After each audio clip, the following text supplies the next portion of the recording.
Welcome to my channel. मेरा नाम है मृदुला और आज का हमारा टॉपिक है सस्पेंशन। सस्पेंशन बेसिकली आपका एक बाई फेजिक यानी कि दो फेज का सिस्टम है, जिसमें कि आपका एक लिक्विड फेज होता है और दूसरा जो फेज होता है वो आपका finally divided insoluble solid material होता है। और ये जो फाइनली डिवाइडेड आपका इनसॉल्युबल सॉलिड मटेरियल है वो आपका सस्पेंडेड होता है लिक्विड मीडियम में। लिक्विड मीडियम यूजुअली आपका या तो वाटर हो सकता है या फिर वाटर बेस्ड कोई व्हीकल हो सकता है। इसमें जो इनसॉल्युबल मतलब सस्पेंशन के जो इनसॉल्युबल मटेरियल पार्टिकल्स होते हैं वो आपको रेंज करते हैं 0.5 माइक्रोमीटर टू 5 माइक्रोमीटर। मैक्सिमम जो भी फार्मास्यूटिकल आपके सस्पेंशंस अवेलेबल होते हैं। जो सस्पेंशंस होते हैं जो फार्मास्यूटिकली यूज होते हैं उनके कुछ आइडियल कैरेक्टरिस्टिक होना चाहिए। सबसे पहले जो रेट ऑफ सेडिमेंटेशन यानी जो सस्पेंडेड पार्टिकल्स है किसी लिक्विड मीडियम में वो आपको नीचे सेटल नहीं होने चाहिए, वो जो है काफ़ी लो होना चाहिए। और जो सेटल पार्टिकल्स है वो आपको उनका साइज़ ऐसा होना चाहिए कि वो फिर से रीडिस्पर्स हो सके, मतलब आप उनको शेक करो तो वो वापस आपका सस्पेंशन प्रिपेयर हो जाए। सेकेंड चीज़ है कि जो डिस्पर्स पार्टिकल है वो आपका यूनिफॉर्म साइज़ का होना चाहिए। ऐसा नहीं है कि जो पार्टिकल लिया वो अलग अलग साइज़ रेंज के हैं, वो आपके यूनिफॉर्म होने चाहिए और आपके उन पार्टिकल्स के बीच में किसी तरह का कोई इंटरेक्शन नहीं होना चाहिए। ठीक है, जो फ्लो प्रॉपर्टी होती है वो प्रॉपरली बैलेंस्ड होना चाहिए। उसके अलावा जो सस्पेंशन है वो केमिकली और फिजिकली स्टेबल होना चाहिए और अगर उसको एस्थेटिकली दिया जा रहा हो तो वो आपको एक्सेप्टेबल होना चाहिए।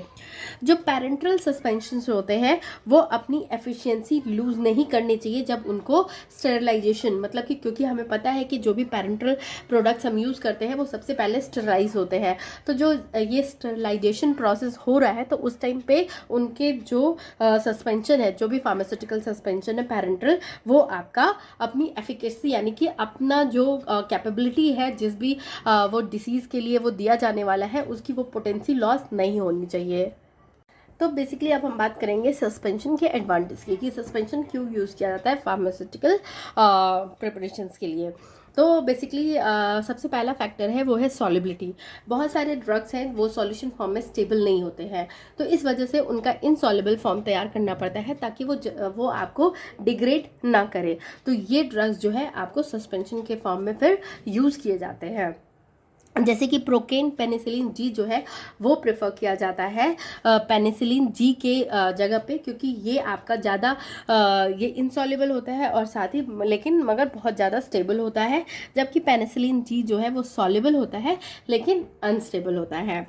सेकंड चीज़ है कि ये आपके टेस्ट को मास्क कर देता है, क्योंकि बहुत सारे ड्रग्स हैं उनके टेस्ट जो होते हैं वो अनप्लीजेंट होते हैं, तो उसमें कोई सूटेबल फ्लेवरिंग या स्वीटनर्स ऐड करके उनको टेस्टी बनाया जा सकता है, जिससे कि ईजिली ड्रग को पेशेंट को दिया जा सकता है।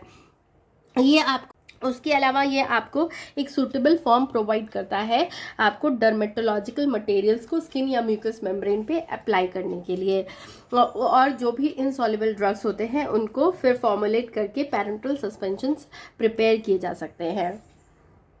अब है क्लासिफिकेशन ऑफ सस्पेंशन। तो जितना भी सॉलिड प्रेजेंट होता है, मतलब जो पोर्शन प्रेजेंट होता है, जैसा कि हमें पता है कि सस्पेंशन में आपका एक लिक्विड मीडियम होता है और दूसरा जो है वो फाइन पार्टिकल्स होते हैं जो कि इस लिक्विड मीडियम में ऐसे सस्पेंडेड होते हैं। तो ये जो सॉलिड इसमें डिस्पोज्ड रहते हैं उनके प्रोपोर्शन के बेसिस पे सस्पेंशन को 2 पार्ट्स में डिवाइड किया गया है। 2 तरह के होते हैं, डाइल्यूट सस्पेंशंस और कंसंट्रेटेड सस्पेंशन। डाइल्यूट सस्पेंशन जो है वो 2 to 10% weight by volume solid contain करते हैं, जैसे कॉर्टिसोन एसीटेट हो गया, प्रेडनिसोलोन एसीटेट हो गया।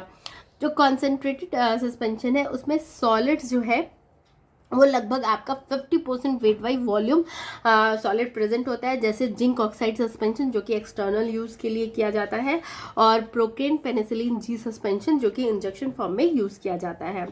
अब डिपेंडिंग अपॉन कि नेचर या सॉलिड का बिहेवियर क्या है उसके बेसिस पे फ्लॉक्यूलेटेड सस्पेंशन और डीफ्लॉक्यूलेटेड सस्पेंशन।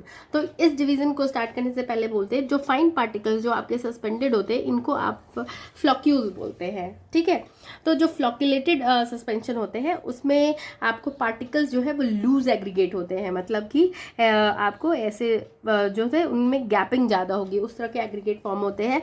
इसमें रेट ऑफ सेडिमेंटेशन हाई होता है और सेडिमेंट्स जो है वो ईजिली फॉर्म होते हैं। सेडिमेंट्स बेसिकली बोलते हैं जो नीचे में आपके पार्टिकल्स ऐसे सेटल हो जाते हैं, उनको हम सेडिमेंट्स बोलते हैं।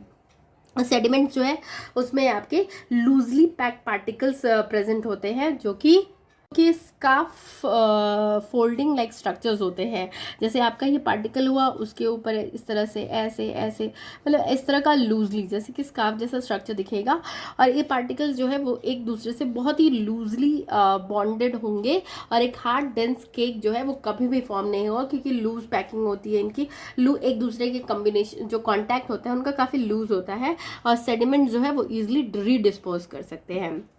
ये जो है एलिगेंट प्रिपरेशंस जो है इससे प्रिपेयर किए जाते हैं फ्लॉक्यूलेटेड सस्पेंशन से, और ताकि जो आपके लूजली बॉन्डेड फ्लॉक्स है, मतलब जो पार्टिकल्स है, वो आपके यूनिफॉर्मली फिर से डिस्ट्रीब्यूट हो सके। डीफ्लॉक्यूलेटेड सस्पेंशन में पार्टिकल्स जो है वो आपको as a separate entity exist करते हैं। इसमें रेट ऑफ सेडिमेंटेशन जो है वो बहुत ही लो होता है और सेडिमेंट्स आपका बहुत ही स्लोली फॉर्म होता है। इसमें जो सेडिमेंट्स होते हैं वो काफ़ी क्लोजली पैक्ड होते हैं, ठीक है, तो उनमें रिपल्सिव फोर्स बहुत कम होता है, तो बहुत ही आपका सॉलिड केक फॉर्म होता है जो कि इजीली रीडिस्पोज नहीं हो पाता है। अनस्लाइटली प्रिपरेशन जो है वो आपको इनके सेडिमेंटेशन की वजह से फॉर्म हो सकते हैं, मतलब ये आपके स्टेबल नहीं होते हैं और सस्पेंशन आप इनको अगर सेडिमेंट्स फॉर्म हो गए तो आप उसको यूज़ नहीं कर सकते हो।